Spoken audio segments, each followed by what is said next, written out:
Fini les genoux à terre, les banderoles pacifistes, les casques spéciaux aux couleurs de l'arc-en-ciel et les t-shirts au message écolo en toute spontanéité.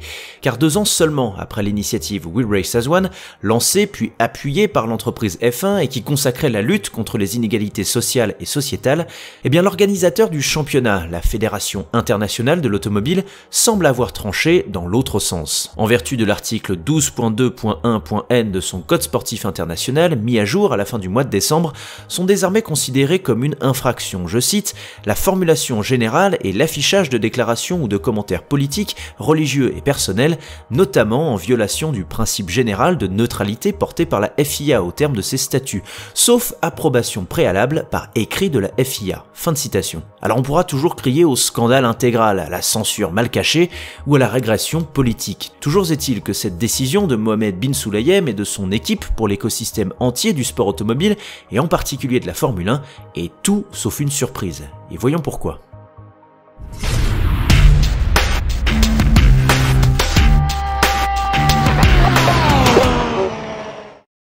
Comme une loi votée en catimini au Parlement pendant les fêtes de fin d'année ou pendant les grandes vacances, en quelques manipulations syntaxiques, en quelques trocs sémantiques, bref, en un claquement de doigts, la FIA a soudainement mis en branle l'un des fondements même de l'image de marque de la Formule 1 telle que développée par Liberty Media depuis 3 ans. Alors, pourquoi un tel revirement? Eh bien, 2 facteurs permettent de le comprendre. La première raison relève de la gouvernance en F1. On constate en effet que cette décision s'inscrit parfaitement dans la continuité d'une volonté de la part de la FIA et de son président depuis la fin de l'année 2021, Mohammed bin Sulayem, de recouvrer une influence politique, notamment dans la catégorie reine. Une influence que la fédération n'a cessé de perdre d'un point de vue économique face à la Formula One Management depuis une 40aine d'années, et d'un point de vue sportif avec les controverses réglementaires ayant pollué les championnats depuis 2019, et avec comme point d'orgue la débâcle d'Abu Dhabi en 2021. L'heure pour la FIA est donc à la reconquête politique et à la recherche d'une légitimité nouvelle. Et quelle meilleure stratégie dans cet objectif que de s'inscrire systématiquement en faux par rapport à la Formula One Management et aux pilotes. On ne sera donc pas surpris de constater que les points de crispation émanant de la FIA pullulent depuis le mois de janvier 2022. Après l'insistance étrange sur l'interdiction des bijoux et vêtements ignifugés qui ramène un vent de sobriété sur une F1 un peu dévergondée par Liberty Media, après la réticence perceptible de Mohammed bin Sulayem à étendre le nombre de courses sprint pour la saison prochaine à 6 au lieu de 3 pour des raisons financières, et après la publication du calendrier 2023 par la fédération, catimini et sans concertation avec la FOM, c'est désormais la politique RSE, donc de responsabilité sociétale des entreprises de la F1, que la FIA vient brimer par cet amendement. L'objectif est clair, se faire remarquer par davantage d'interventionnisme. Et si cette velléité qui vise à rééquilibrer les pouvoirs au sein du triptyque F1 écurie FIA reste somme toute logique, on regrettera d'avance que la quête de légitimité ne soit pas aussi proéminente lorsqu'il s'agit de gérer des grands prix avec professionnalisme, équité et constance. La deuxième raison puise son origine dans le contexte sportif international, avec à la clé un objectif bien plus pragmatique, celui de préserver la F1 de contradictions qui ont été exacerbées sous l'égide de Liberty Media.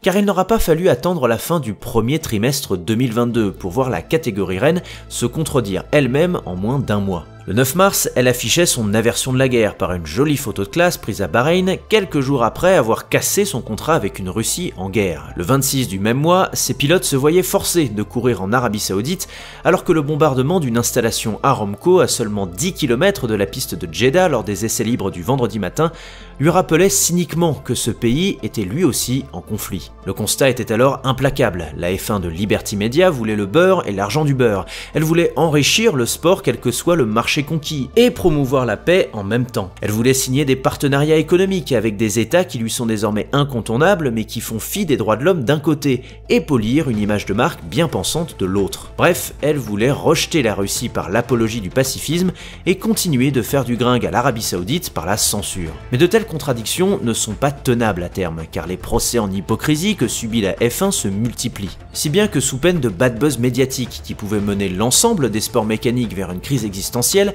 la FIA a dû trancher entre la pérennité de ces sports et la promotion de valeurs humanistes. Alors pour ce faire, la fédération aura beau se cacher derrière, je cite, les principes éthiques, universels et fondamentaux du Comité international olympique, dont elle se serait inspirée pour mettre à jour son code sportif international.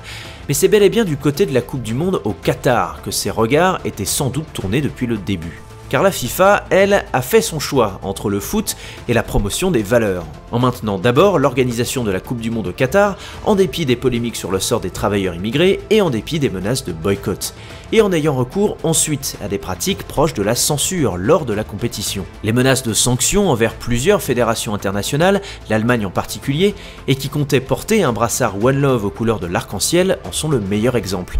Mais quel a été le résultat de ces polémiques? Eh bien, qu'on le veuille ou pas, c'est le sport qui a triomphé. Les menaces de boycott de la part des spectateurs et des téléspectateurs ont eu, en pratique, un impact bien moindre qu'initialement annoncé, et les accusations de censure n'auront en rien changé la donne sur la fréquentation des stades, qui ont été encore plus investis qu'en Russie 4 ans auparavant, et surtout sur les audiences, qui ont été équivalentes, si ce n'est supérieures aux éditions précédentes, à quelques exceptions géographiques près. Alors est-ce un hasard du calendrier que d'apprendre quelques jours seulement après la finale France-Argentine que la FIA interdira de son côté l'expression de messages politiques sans autorisation préalable? Peut-être est-ce en effet une inspiration de la FIFA, ou peut-être pas. Ce qu'on peut légitimement penser en revanche, c'est qu'elle n'aurait jamais osé resserrer les boulons de la sorte si quelques semaines plus tôt, les tentatives par la FIFA de museler l'activisme de ses sélections s'étaient soldées par des audiences en chute libre ou par une mauvaise presse telle qu'elle aurait terni suffisamment l'image du ballon rond. Or, qu'est-ce que l'inconscient collectif retiendra de cette Coupe du Monde? Des polémiques, certes, de la corruption, certes, du parasitage médiatique, certes, mais finalement et surtout, l'une des plus grandes compétitions de l'histoire du football. Alors on peut s'en réjouir ou le déplorer, mais la vie est ainsi faite, tant et si bien que ce qu'on a pardonné au foot, on le pardonnera sans doute à la Formule 1. Avec la mise à jour de l'article 12.2.1.n du Code sportif international de la FIA, peut-être alors le sport automobile dans son ensemble, la F1 en particulier, mettra-t-il un terme à ces contradictions actuelles en assumant, à l'instar du football, ce qu'il est devenu depuis des décennies et que Bernie Ecclestone prônait lui-même en son temps, un sport business. Cette décision, tout sauf anodine, qui s'inscrit dans une bataille politique de longue haleine initiée par Mohamed bin Sulayem et qui intervient à l'issue d'une année où sport et géopolitique n'ont pas franchement fait bon ménage, semble resserrer une bride et quelque peu relâchée avec le chapitre We Race as One.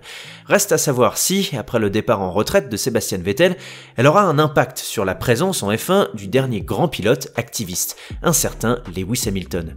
L'autre sempiternelle question concerne le sport à caractère international et de son rôle que l'on rêve au-delà de tout clivage politique. Comment atteindre un tel idéal? Est-ce possible ou souhaitable? Et s'en rapproche-t-on seulement avec ce type de décision? Je vous laisse me donner votre avis en commentaire. Merci d'avoir écouté ce podcast, n'hésitez pas à me rétribuer d'un petit pouce en l'air ou d'un abonnement si l'analyse vous a plu. Pour ma part, je vous dis à très vite pour de nouvelles aventures. Allez, ciao!